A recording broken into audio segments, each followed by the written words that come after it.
pelatihan mengenai sabun. Pelatihan mengenai sabun. Sejak itu saya terpikirkan bagaimana cara mengembangkan sabun-sabun ini pada TPPKK kecamatan awalnya, kemudian di lingkungan kampung.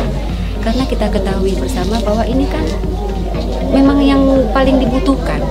Nah, sabun-sabun dilihat dari lingkungan kita yang sangat terbatas, ekonomi yang terbatas, itu yang pertama.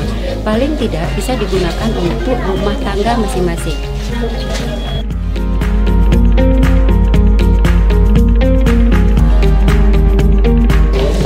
Alhamdulillah sangat senang dan menurut saya ini sangat bermanfaat sekali untuk kami.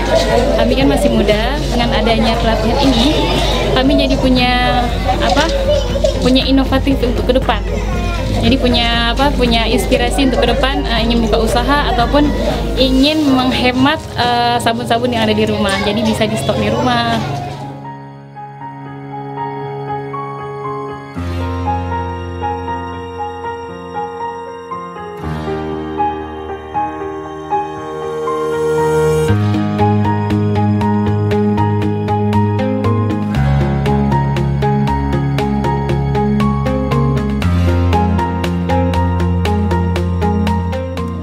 Terima kasih kepada tim inovasi desa Kecamatan Pantai Pinari yang telah melakukan bimbingan kepada desa-desa sehingga timbul inovasi desa yang mana seperti pembuatan sabun cuci piring, sabun cuci baju, sabun cair dan sabun colek.